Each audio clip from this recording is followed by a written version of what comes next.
ग्रामसेवक यंत्रणा उभी त्यांना फक्त सांगा ह्या 58 लाख नोंदी आहेत, उदाहरणार्थ तुमची सापडली तर अधिकाऱ्यांना सांगा तुमची सापडली तहसील जाऊन काढण्यात नको यादी लावून टाका नाही तर सांगून आम्ही म्हणतो आम्ही ग्रामपंचायतला यादीच लावून टाकतो. एकेच दिवसात होतं ते काम, एकेच दिवसात.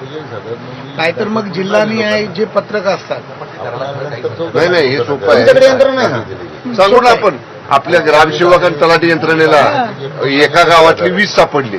त्या 20 लोकांना आपल्या ग्रामसेवकनी तलाठीने संपर्क साधला तर तुमची नोंद सापडलेली ग्रामपंचायतीवर तुमचं नाव लावलेलं त्याला नसेल काढायचं मग नका काढू. याप्रमाणे हे दाखल करा कागदपत्र तुमची पाहिजे प्रक्रिया तर त्या चालू 20 करा. लोकांना तो लेखी आणखी पण आम्हाला पाठवून 28 तारखेची देतो. यादी नुसती द्या की हा बघा 58 लाख वाटले.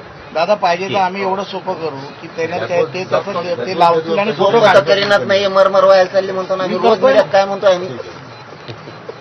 आम्ही रोज तेच सांगतोय. सामंत साहेबाची आणि लाडभाऊची मरमर व्हायला चालली. आम्ही रोज म्हणतो ना मीडियात, काय अंधारात म्हणतो का काय. आणि आमचं तेवढंच भांडण आहे ना, भांडणच कोणतं आहे मग. झालं सोपं पद्धत. हो राजेंना गौड भाऊ तुमच्या त्याच्यामध्ये फक्त काय करायचं की खालच्या स्तरावर जाऊन ग्रामपंचायत हा हे लावली जे अपलोड झालेले आहे ना हे सांगतो. शिंदे साहेबांनी ज्यावेळेस मुख्यमंत्री होते त्या टायमाला त्यांनी ग्रामपंचायतला शिबिरं घेतली. शिबिरं म्हणतोय आता बंद पडली. परत चालू शिबिरं घेतले म्हणतोय. घेऊ ना. मी लाडभाऊ नाही, त्याच्यापेक्षा- त्याच वेळेस सांगितलं होतं त्यांनी शिबिर घेतलं, शिबिर सुरू करा. पण आता ते काय उदयराव. व्हायला लागले त्यांची बी अशी उदयराव व्हायला लागली. दादा जे सोपं सांगतायत ना की एका गावामध्ये उदाहरणार्थ 50 नोंदी